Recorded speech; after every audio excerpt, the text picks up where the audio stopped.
فيكي حابة تقولي اسمك؟ ألف مبروك الأول على الحجاب. الله يبارك فيكي يا حبيبتي، الله يخليكي يا حبيبتي. لا مش عايزة أقول اسمي. اتفضلي، المكالمة مذاعة على الهوا، موافقة بالإذاعة؟ هو لازم ضروري تتذاع؟ اه للأسف احنا على الهوا يا فندم. موافقة؟ خلاص ماشي، مضطرة، هعمل ايه؟ معلش هسألك السؤال تاني، المكالمة مذاعة على الهوا، اتفضل. موافقة بالإذاعة؟ خلاص ماشي ماشي. اتفضلي. حضرتك أنا عندي ابن عنده 44 سنة. امم. هو من فترة جامدة كده كان موظف في عثمان. كان وأنا موظف ايه؟ كان موظف في عثمان. اه. وبعدين شرب مخدرات وهو في الشغل. امم. وبعدين ده انه حالته ساءت، حبه في حبه حالته ساءت وبتاع، رحت كشفت له. فاتعرض على لجنه. امم. اللجنه ديت اتعرض على لجنه ثلاثيه ورباعيه وخماسيه، فقالوا ان هو عنده مرض نفسي. هل هو بقى بسبب المخدرات، هل بسبب حاجه عنده وهو صغير، مش عارفه، بس المهم طلعوه من الشغل ايه، بمعاش. امم. جيت ايه، قعدت 3 سنين اجري بيه لحد ما طلع. فجيت بعد كده هو انا كنت دخلته كذا مصحه وهو في الشغل. امم. وبعد كده هو بعد ما طلع من المصحه اتعافى.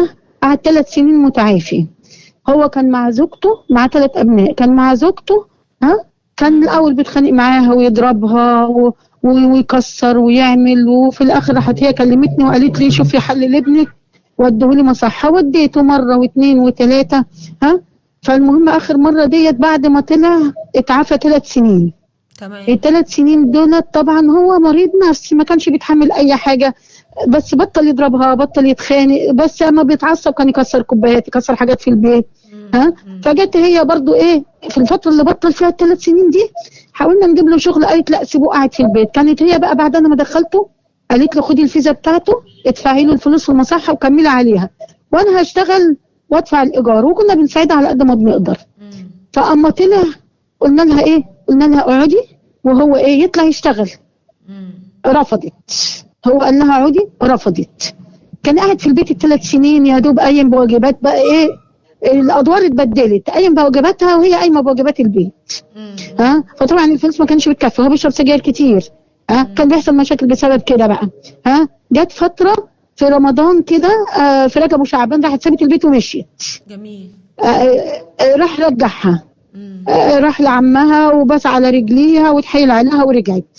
رمضان اللي بعده راحت مشيت، قعدنا ندور عليها ونسأل أهلها قالوا ما نعرفش هي فين. راحت برضه عند عمها. ها. رحت عشان أصلحها، رفضت تطلع وتكلمني خالص. ها. فحكيت لعمها قلت له مش هو السبب الوحيد اللي هو فيه ده، هي كانت مهملة فيه شخصيا، ما كانتش بتتبه لعلاجه النفسي لما جبته. ومريض سكر هو على فكرة، وسكره فوق ال500. ها. جبت له علاج وديته لدكاتره. بقيت اقول لها بياخد علاج، تضحك عليا وتقول لا بياخده، وهو ما كانش بياخده، كان بيبيعه في الصيدليه عشان يجيب سجاير. ها. وبعد كده هو حالته ساءت بقى خالص، حصل له انتكاسه. اما حالته ساءت خالص ما قدرتش تتحمله، سابت البيت ومشيت. حاولنا نرجعها ما رضيتش. فراح جاي في يوم خد عياله وراح لها البيت، كانت العيال معانا ال3. خد العيال وراح لها البيت عشان يصلحها او ياخدها ويطلع بيها في جنينه ويقعدوا سوا وبتاع ويشوفوا اللي انت عايزاه. راحت خلت اهله كلها في الشارع، سلطتهم عليه، قطعوه وضربوه وقطعوه وبهدلوه وغصب عليه طلقها. اما غصب عليه طلقها طبعا حالته النفسيه دمرت اكتر. فطبعا عشان هو راجل وقالوا له انت مش راجل، طلقها في اليوم ده، اليوم اللي طلقها في حضرتك. ها. هي خدت البنتين، سالوا العيال، بنتين عشان صغيرين، بنت الثالثه اعدادي بنت في الرابعه، طلبوا امهم. الولد قال انا هقعد مع تيتا وجده. الولد عنده 18 سنه، قعد معايا، قعد معايا 2 سنين ونص. فطبعا جه هو في الفتره دي حاول يرجعها كتير. انا دخلته ايه، شرب مخدرات بعد ما طلقها. ها. فاليوم اللي طلقها فيه حضرتك جات له حاله هستيريا، ضحك ضحك ضحك من بالليل للصبح. ها. احنا قلنا هيجرى له حاجه. ها. ومش حاسس ان هو طلق ولا عمل حاجه. فبعد كده قال انتوا اللي خليتوني رحت طلقتها. يا ابني مش انت اللي طلبت، وهي اللي ضربوك وهنوك وبهدلوك في الشارع، وهي ما قالتش حتى ارحموه بعد 17 سنه عايشه معاك، ها ما حشتش عنك وسابتهم يهنوك. وحتى ابنه مسكوه كانوا هيضربوه، اتصل بيا قال لي الحقيني يا تيتا بابا هيموتوا في البيت. بس المهم بعديها بقى حالته بقى ساءت بقى خالص بقى، ها مره في مره في مره بقى إيه انتوا السبب، انتوا مش عايزين ترجعوها. يا ابني هي مش عايزه ترجع، مش هنضربها على ايدها، هي واحده رفضت خلاص العيشه والحياه. ها راح فضل بقى طول الفتره دي ال3 سنين يقول ما انا لما كنت بشرب مخدرات كانت بتقعد تستحمل، اشمعنى لما انا بطلت بتعمل فيا كده ارجع اشرب لها تاني عشان ترجع، عشان يخافوا مني. لا يا ابني لا، وديته تاني مصحه تاني. طبعا المصحات حضرتك ما بيعالجوش بدكاتره، بيتحبس 6 شهور وبدفع فلوس مصحات خاصه وبطلعه وخلاص على كده، يرجع لحالته تاني 3 سنين وانا اوديه ويطلع. فهو فضل مبطل فتره جامده بعد ما طلقها 3 سنين. راح لم بلاستيك. يا ابني يا ابني انتوا ما هتصرفوش عليا، انتوا مش عايزين تجيبوا لي سجاير. قلت له احنا ظروفنا ما بقى تسمحش. يلم بلاستيك في الشارع. اه اه طب اطلع اشتغل ايه؟ انا ما عادش فيها صحه. طبعا حضرتك سنانه وقعت، طبعا عيني ما عادش شايف لان ما بياخدش الانسولين بتاعه، رفض ياخد الانسولين خالص، حالته اتدهورت زاد، اسنانه بقت تقع في ايده. ها يا ابني ربنا يهديك يا ابني، بطل اللي انت بتعمله، مش مالكمش دعوه. هو انتوا مفكرين انا حابب الشغلانه دي؟ انا مش حاببها، بس هي اللي هتجيب لي فلوس كل يوم، ما اقدر اشرب سجاير. يعني ومش هو هقول لكم عايز دلوقتي منكم اهم حاجه. حاجه عنده السجاير. اه اه السجاير اهم حاجه، تديله علبه السجاير في جيبه، ها مش مهم ياكل ولا يشرب. ها واحنا طبعا ما نقدرش، معاش والده 3000 جنيه. ها وعندي شاب عنده 27 سنه بيشتغل ويصرف على نفسه. ها لا انتوا بتجيبوا لاخويا مكنه، يا ابن اخوك اللي جايبها من شغله بالقسط، لا انتوا اللي جايبينها. والله يا ابني احنا ما جبنا، لا انتوا بتاكلوه، لا انتوا بتشربوه، انتوا مش لازم تاكلوني. طب انت بتاخد معاش؟ كان باخد معاش 1700 جنيه. ها راح جاب وهو كارد اصلا وراح سك. قبل ما يشرب مخدرات هو كان موظف محترم وعايش عيشه كويسه. اه اه يعني انت بتقولي كان شغال في شركه عثمان اللي هي شركه المقاولين بس العرب. بس هناك في الشركه اكتريتهم بيشربوا مخدرات وبيبيعوا للناس اللي شغاله هناك، وكان بياخد منهم واخر الشهر ياخدوا ايه؟ ياخدوا منهم لما بيقبض ياخدوا منه الفلوس. فطبعا انا عالجته مره واثنين وثلاثه. بس هي مش الشخصيه اللي تقف جنب الراجل انها تديله علاجه بانتظام، تقول له ما تروحش ما تجيش. لا هو حبيبها اكتر حاجه بالاكتر، عشان هي ما بتقوليش لا على اي حاجه خالص. بصي يا حاجه خلينا بس عندنا اتفضل حضرتك. عشان ايه انا بلاش نكون ظالمين. لا انا مش بظلمها، انا مش بظلمها والله. نحط عليها العيب مش من الست دي. لا. الست دي كانت عايشه وتربي العيال وتمام جدا، وهو كان موظف محترم. ابنك اللي راح لطريق المخدرات، فهي ماشي ما فيش اي مشكله. ورحت ودخلته مصحه، يعني دخلتيه مصحه، المصحه ما عالجتوش، اتعالج قعد 3 سنين متعافي، وبيكسر الحاجه وبيكسر الكوبايات. بس بعد ما طلع بقى ال3 سنين المتعافي فيهم دول. ده مش موضوعنا. اتفضل. هي مش موضوعنا. احنا دلوقتي قدام كارثه. هي مش موضوعنا. هي حره تختار الحياه كما ينبغي ان تكون بالنسبه لها. هي حره اكيد طبعا. عايزه تطلق حست انها جابت اخرها، مش قادره تستحمل. استحملت كتير والموضوع ما بقاش ايوه استحملت، ما بقولش لا استحملت. فخلاص هو مش موضوعنا. احنا دلوقتي موضوعنا في ابنك اللي دلوقتي هو حقيقي مش بس عنده اضطراب نفسي، ده بقى مضطرب نفسيا وعنده سكر وبيشرب مخدرات. فاحنا قدام حاله يعني صعبه جدا جدا ومعقده جدا. طب هو حضرتك بص، هو حضرتك 3 سنين اللي قعدهم عندي ما شربش مخدرات. شرب امتى؟ وهو بيلم البلاستيك في ضابط اخده وضربه، قعدوا 4 ايام في القسم وقال له انت سارق مكنه، وجاب له فيديو. وفي الاخر بعد ما جريت ودورت عليه وطلعته من القسم طلع مش هو الشخص دوت، وطلع من النيابه. اول ما طلع من القسم ضربوه ضرب جامد، ضرب موت، راح لاجئ للمخدرات. الكلام ده من شهرين بالظبط. هو دلوقتي من شهرين بالظبط هو في مصحه. وديته لما لقيته حالته ساءت قوي بقى، وخس وعدم وبقى منهار، بقى انهيار، عياط عياط عياط على طول، يعيط ويمشي من البيت ويبات بره ويقول انتوا ما بتحبونيش، ولو دخلته البيت يشتم فينا ويهنا ويبهدلنا ويسكننا السكينه. انت حضرتك كام سنه؟ لا مش قادرين، انا 64 سنه. طب انت مش هتقدري عليه، واكيد ابوك كذلك 67 سنه. طيب انتوا مش هتقدروا عليه. انتوا مش هتقدروا فاضطريت عليه. ان انا هو اشحنه، مكانه، ما اضطريت ان انا تزعليش اوديه مني، مصحة. مكانه لو في اه مصحة لا ربنا يفتكره ويسترد امانته، هو ما ملوش حل تالت. ربنا يعفى عنه، ربنا يعفى عنه. انا حزينة عليه والله، حزينة طبعا عليه. طبعا طبعا. انا لانه هو كان انسان طيب وانسان كويس وانسان وبيحب بيته وعياله. يعني انا ما شفتش راجل في الدنيا بيحب عياله المخدرات، قد ما هو. آه، المخدرات كفيلة آه. تضيع كل حاجة. بس انا بعد الثلاث سنين اللي اتعافى فيهم دول قلت له اقف اديله علاج نفسي. انا وديته الخنكه دي وقعد 13 يوم واديله علاج وقالوا خليه يمشي على العلاج ده على طول. ها. هو بعد كده قال لي ما ادتنيش ويا ريت علاج. ويا ريت تخرجيه من المصحة وتوديه الخنكة، ده أكتر مكان مش بياخدوه هتضمني. اه حضرتك، بيقولوا رافضينه. لك لازم يجي بارادته.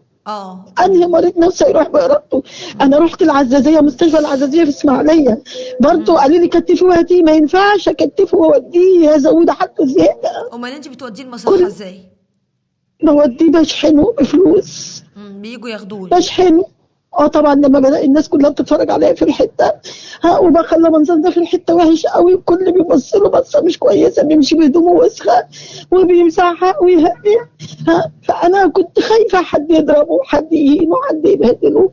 ها، فاضطريت ان انا اوديه المصحه في نفس الوقت. خفت يموتنا. لا حول ولا قوة. مش بدماغه، وهو مش ما ينفعش بدماغه. غير يفضل في مصحة، انا عارفة ان الدنيا مش سهلة طب انا ومصاريف. معاش ابوه 3000 جنيه بحطهم، وغير كمان بصرف عليهم. لكن انت لو توفر الماديات مش عايزة تخرجيه من المصحة. يا ريت. ده حد بيخاف، انا عايزه يبقى المصحة كويس. بتاخد كام منك؟ النصيحه بتاخد 4100، غير بقى عايزين علاج كمان المشكلة تاني انه يا ليه. عالم جوه بيعملوا له ايه، ده في مصحات مش بيوفروا ع... المخدرات ما... ليهم. ما هي دي الكارثة. لا، هي المصحه دي يعني ناس اعرفها، ناس كويسه مش وحشه.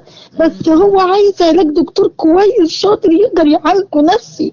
مم. يعني هو مشكلته حضرتك، هو بيقول انا مش حاببها المخدرات. انا بياخدها ليه بقى؟ بياخدها عشان عشان يقوى. يهرب. يقول لك مم. انا ضعيف، انا الناس بتيجي مم. عليا مش بقدر ارد على الناس، الناس بتهني، الناس بتبهدلني. هي لو انا ضعيف ما كانش خلت اهلها ضربوني وهنوني وبهدلوني كده. ها، اما مم. كنت قوي ما كانش حد يقدر يعمل لها حاجه. هو ده اللي حطه في دماغه. فهو بيلجأ للمخدرات مش حبا فيها، يعني في ناس بيلجأوا لها حبا فيها، لكن هو مش لاجئ لها حبا فيها ولا عايزها، يلجأ لها عشان يقوى بيها. طب هما مش قادرين يوفروا له دكتور نفسي في المصحة؟ هما بيقولوا لي جايبين له دكتور، بس انا مش عارفه انهي دكتور اللي هيقدر يعالجه كويس. هل هيطلع تاني زي ما كان ولا لا؟ هو المفروض هيطلع بعد قد هل ايه؟ ده لسه داخل، ده لسه تاني شهر اللي دفعوا له، اللي لسه في العيد. يعني ده لسه تاني قدامه شهر يجي لسه. اقل واجب 6 شهور مثلا. اه اه اه. طيب يا حاج، ربنا يتولاه برحمته ان شاء الله باذن هو الله. والله لو دكتور عالجه كويس هيبقى انسان خلينا كويس. بس، هو في دلوقتي حاليا في مصحة، وما نقدرش اه نتخطى شغلهم لان هم ليهم شغل بيعملوه، فما ينفعش ان ماشي. احنا هو نتخطى انا ده. لو طلبت منهم، دكتور يروح له ويعالجه ويتوفر العلاج، مش هيرفضوا. يعني انت عايزة مش دكتور هيرفضوا. يروح له لحد جوه عنده. لا، يشوف حالته ويوفر والعلاج مش هقدر اشتريه، انت عارفه العلاج النفسي غالي. مم. مم. مم. مش طيب هقدر. اهو انا الناس كلها سامعاكي، ولو دكتور نفسي يقدر يتكفل بحالته يا ويروح له، ريت يا ريت ويروح له لحد يا عنده في ريت المصحة يشوفه ويعالجه يا وياخد ريت. بإيده، هم يبقى مش ده هيعرضوا، تقدم هم مش كفاية. هيمنعوا. طيب يا تمام. ريت يا ريت، انا نفسي يتعالج ويبقى كويس يا ويرجع، رب. لان هي بتقول لك، هي لما كلمناها ترجع بتقول لك هو المرض النفسي بيتعالج، هو هيفضل كده لو لقيته هي بقى هي كويس. لو لقيته كويس يمكن يبقى في امل، لكن هي اه ما اه، لان نقدرش عياله برضو، عايزينه. ما نقدرش نحمل عياله عليها، ما عايزينه. نقدرش نحمل عليها لا اكتر لا، من انا مش حقها. بتحمل عليها، هم عياله عايزينه وقالوا لو بقى كويس احنا هنقنعها ترجع له تاني. بس هو يبقى كويس ونضمن ان هو يبقى كويس. يا رب ربنا يتم لان شفاعه على خير. عياله بتحبه ومتعلقه بيه. ده عنده طفل عندها في سنه رابعه السنه دي هتتجنن عليه. طيب خلينا نشوف دكتور نفسي، يا رب يكونوا سامعيننا، واي دكتور يا نفسي ريت انا سامعني او يحب يشارك لوجه الله تعالى، يا ما ريت. تتاخروش في احياء نفسي يعني ومن احياها كانما احيا الناس جميعا، لو نقدر ان لان احنا نقف عنده جنبه. بنت ثالثه اعدادي محتاجه له، محتاجه الاب، محتاجه عياله محتاجين الراجل.